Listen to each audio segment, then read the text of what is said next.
I recently went back to my old alma mater, and I was asked to give a speech for Founders Day. I asked the president, by the way, had she looked at my record at the college. She had said no, and I said, well, don't, or you'll not invite me. So it was sort of wonderful to go back in that capacity, knowing that it was not my finest years. But I was asked by a lot of students, so what's happened in 50 years? Because that was 50 years since I had been back there. And this profession probably has changed more in the last 10 years or 5 years than it did in the 30 or 40 years before that. And I mean, when you think about it, I mean, first, obviously, the whole issue of media. When I got into this business was media relations. The only way you talked to your constituencies was through the media, your shareholders, your employees even, and certainly your customers. And people believed what the media said. They didn't believe what we said, but if the media, it was the whole thing. Well, if the media repeats it, everybody believes it. What's happened today? People do not believe what the media is saying. The research is very clear. They believe that the media really doesn't understand business and comes to the table with a skewed thought about business, an opinion. They actually believe what businesses say today versus what the media says. They want the source. They don't want people to interpret information for them. This is an enormous change. Again, much of our profession understands that. Some of it doesn't. There are still media-centric places in public relations, and it's an old school, dying part of our business, truly. Social media, obviously, is the living part. Transparency, we've talked about. There are no secrets left. There used to be secrets. There are none. You can't keep them. And that's changed what we do. Diversity, certainly. We've gone from concentration on content and people spending hours and days editing pieces of work to distribution is now the issue. Content is important, but it's more, can I get it to you? And then can I get it to you in the right form at the right time? People that came into this business used to be journalists. That was we hired them out of journalism schools, we hired them from newspapers. Today, they're all coming out of business schools. Right. If you can't read a balance sheet, frankly, you can't do business as a PR anymore. So the business has changed enormously. And I think some of the problems we've got are some of our academic programs and the people teaching them don't understand it's changed that much. And there's some people in our profession who are fairly important positions who don't really realize it because they're still back to the way things used to be done. The big question is what's going to happen next? Right. I don't know. Yeah. But it's going to be great. It definitely will be interesting. I mean, this profession is getting more and more important. It is getting, because of the changes. It used to be fairly easy. If I can get if I can get someone as a reporter to repeat what I had to say about my organization, my job was done. Everybody believed them. I got a pat on the back, a raise, and a decent bonus.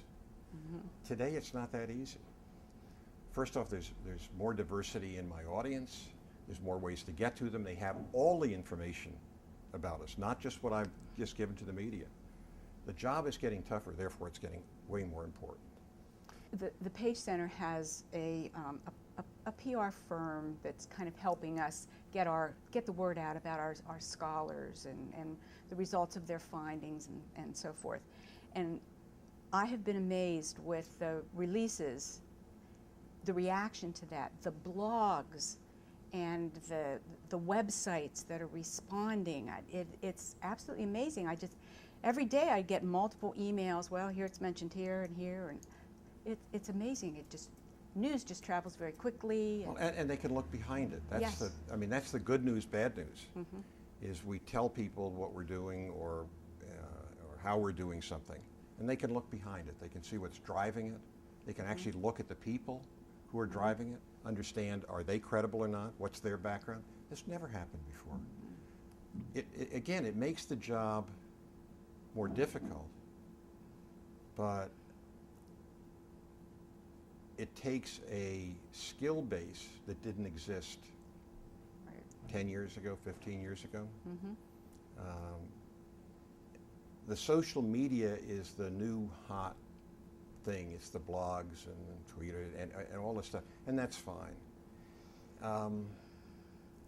And some people are organizing that well, and some people are not. They're just putting it out there. It's because if we thought reporters had an opinion when they did something, blogs and everything else, the internet has way more opinions, and you have to deal with that. Right. So, Kurt, what's the role of the economic bottom line in ethical decision making? Well, the economic bottom line obviously has great importance because if the company doesn't, if the organization doesn't survive, all of the stakeholders lose. I mean, it's the constant question that comes up on your three stakeholder groups, your shareholders, your employees, and your customers or consumers or clients or whatever they happen to be. And traditionally, we thought about talking to them differently because they had different needs. And the truth of the matter is they don't really have different needs. The truth of the matter is if the customer doesn't believe in us, if we don't provide a good product to the customer, and the customer doesn't accept that product and buy that product and think we're an ethical company to buy the product from, because today people are voting with their feet. They know about us. They didn't know about us before. All the shareholders want is the customers to be happy with us. All the employees want is the customers to be happy with us, because if the bottom line isn't there, the shareholders lose, the employees lose, and the customers lose. So the bottom line is very important, but it doesn't drive ethical decisions.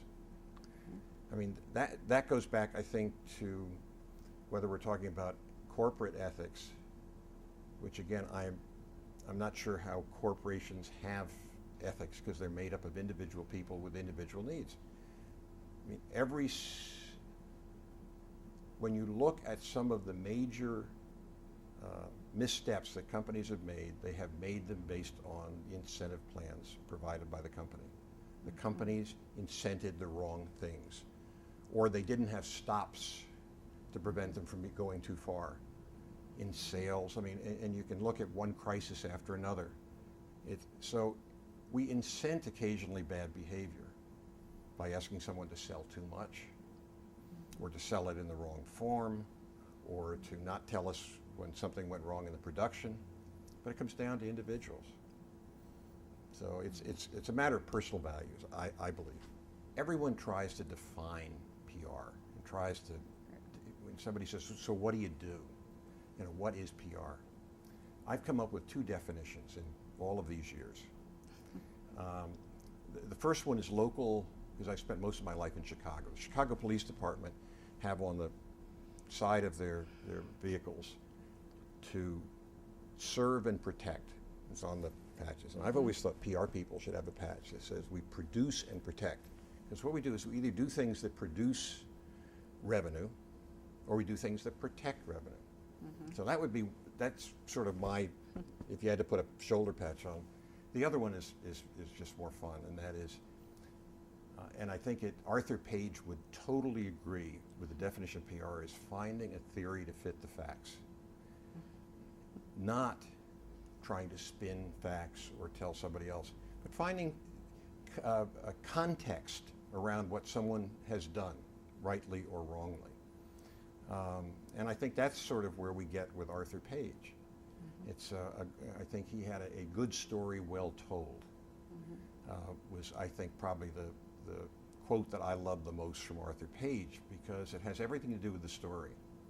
We're supposed to tell it well. But frankly, what's come to is as the power and as more and more people are at the center of the action, not just at the table, but at the planning sessions in companies, it's a matter of creating the story and then telling it. And it used to be the whole idea was just sort of tell the story well. So I think this profession is moving in the absolute right direction.